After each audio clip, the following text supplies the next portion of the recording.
Economists say what is positive for ratings is the fact that South Africa announced a rising primary budget surplus in the recent medium-term budget policy statement, and that debt is likely to stabilize and go down in the coming years. The commitment to rein in expenditure and a lower inflation target to support longer-term economic growth are expected to work in South Africa's favor. South Africa is potentially in line for a credit rating upgrade from Standard & Poor's today, which is positive news. It comes on the back of a favourable budget and, of course, lower inflation targeting in South Africa. A lower inflation target means South Africa can have more interest rate cuts. And as a consequence of lower interest rates, South Africa could see faster economic growth and, of course, lower unemployment. All of these factors are concerning to Standard & Poor's, who felt that South Africa's economic growth was too low and unemployment too high. Looking forwards, if South Africa doesn't see a credit rating upgrade tonight, we do expect it to see it come next year.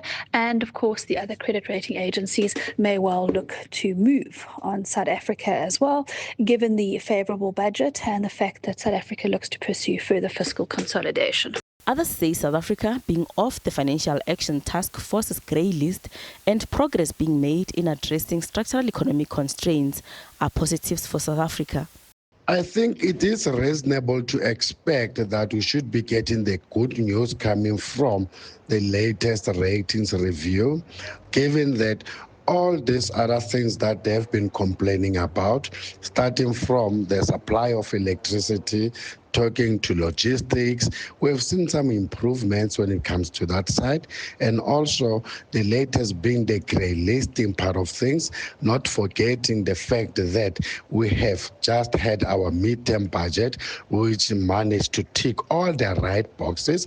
And we could even see that with the reaction of the rand. Then I think the guy should also come to the party as S&P to say that now we've managed to turn the corner. And now they're positive with the whole thing going forward.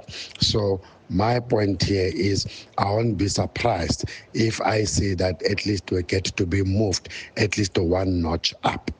S&P Global Ratings is expected to issue its review of South Africa's sovereign credit rating this evening. Gloria Sefakomusi, SABC News, Johannesburg.